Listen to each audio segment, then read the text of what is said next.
DermBiz episode 15. In this episode, we discuss the importance of coordinating communication amongst different departments in your practice. We also share a story on how we saved a ton of time and money by listening and learning from other successful private practice owners. And lastly, we discuss how easy it is to mistakenly believe that you have it all figured out in your practice when in actuality, you could be operating in an organizational silo.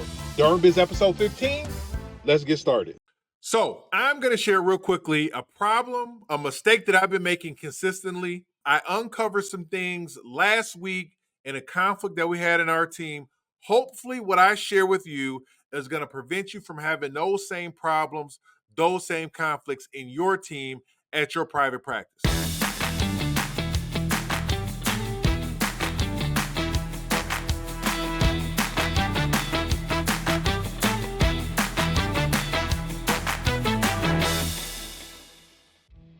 So in this episode, we're going to talk about a mistake that we made that, again, we are attempting to try to stop you from making in your practice as well.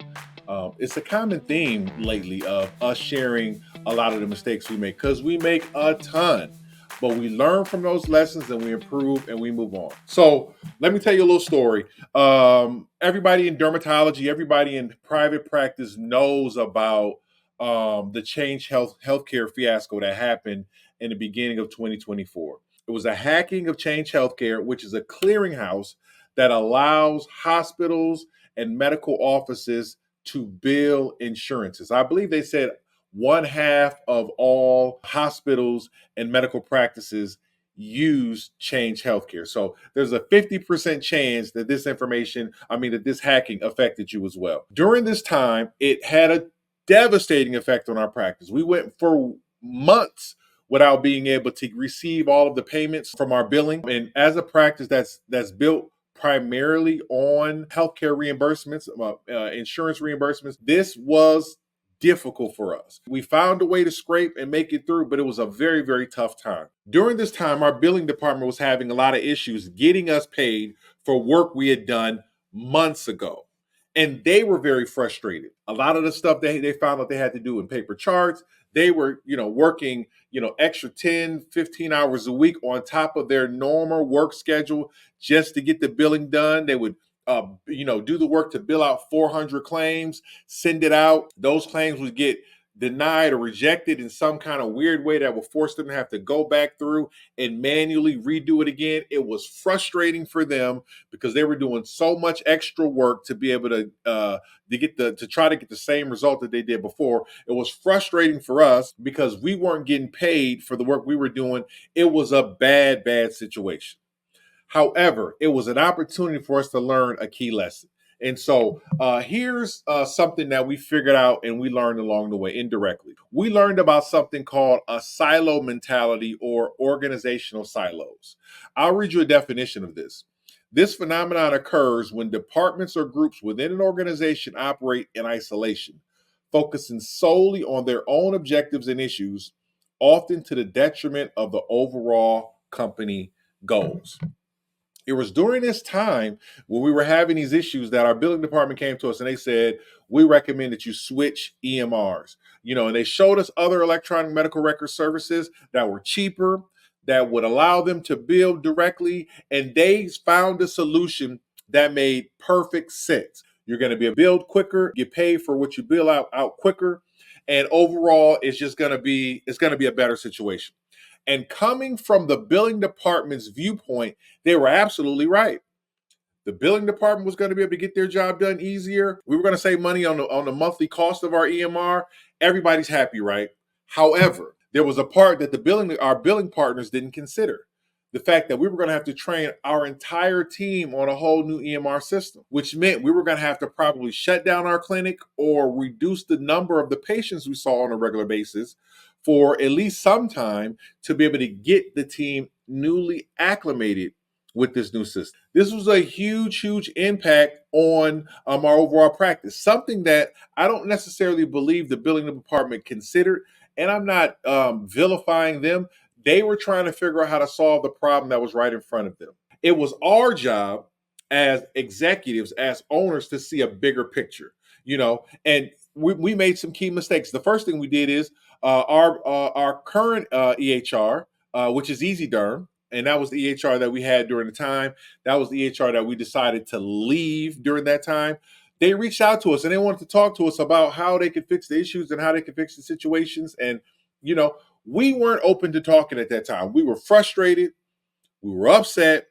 And we had stopped listening to them. We said, you know what, we're moving forward. We're going to make this change. This is the best thing for our business. It's going to be uncomfortable, but this is what we're going to do. That was a big mistake because we were also contributing to that silo mentality. We kept them in their bubble. We kept the billing department in their bubble. And it caused people, no one actually knew what the other person was saying. This is very important because making this change was going to be a big adjustment to our practice. And so what we should have been doing is we should have been getting everybody to talk. And that's eventually what we did. And this thought process was actually spawned by us interviewing Dr. Tammy Cassis of Cassis Dermatology in Louisville, Kentucky. She told us a story on when she had switched EMRs at one time. And then eventually, after switching over to the new system and working it, she ended up going back to the old EMR. And it had us thinking, like, would we end up doing the same thing? And so what we did was we set up a meeting with the billing company and with our EMR company. And we did a Zoom call. We did a video call. We got everybody on a call. And my wife and I, who's the doctor at Lilly Dermatology, we said before the call, we said, this is going to determine one way or another. After this phone call, we're going to know 100%, are we making the move to another EMR or are we staying with the current EMR? We got everybody together and I was blown away on the result of it. Literally, every concern that everybody had, we were able to talk through it and figure out a solution. And what we found was what we thought initially was a hopeless situation, something that couldn't be fixed, something that we had to, make this drastic change and uproot our entire practice. I mean, nothing is more foundational to your medical clinic than your EMR. It's literally your entire operating system on how we collect payments, how we build the insurance, how we keep patient records, all of that stuff. We found that we didn't have to make such a drastic move because there were aspects of our EMR that we weren't aware of. There were functionalities of our EMR that we weren't aware of. And by getting everybody together, it broke down those silos and we were able to come up with a solution that allowed us to stay at the current EMR. And so first of all, I want to say shout out to EZDerm, shout out to Stephanie at EZDerm. She's an excellent communicator.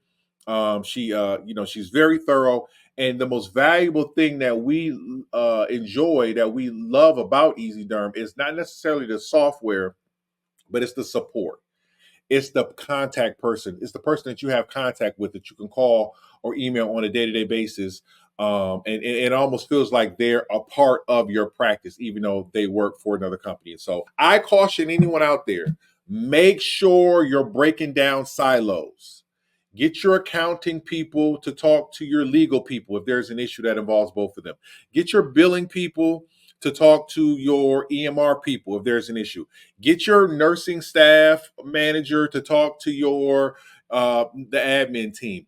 Get everybody talking, and it'll break down the silos and allow for better execution and a better overall understanding. What we found is after we had this conversation with the team, it was things that the billing department did not know, that they just weren't aware of. Capabilities of the EMR software that the billing department just was not aware of. There were things that the EMR company did not know. They didn't know all the problems and issues and extra work. I mean, we had people, our billing department was coming in at 6 a.m., working till 5 or 6 p.m. every day just to try to get caught up with the overall billing. The EMR company didn't know that they were going through all of these issues. And once we got everybody talking, the huge issues that we saw started to be more reasonable and manageable. I encourage you, don't make the same mistake we made. Make sure you're breaking down organizational silos. Make sure you're breaking down any lack of communication amongst your team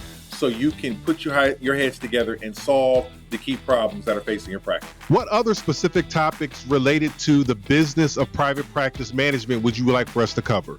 Please share in the comments below or reach out to us on social media or our email address, DermBiz@gmail.com.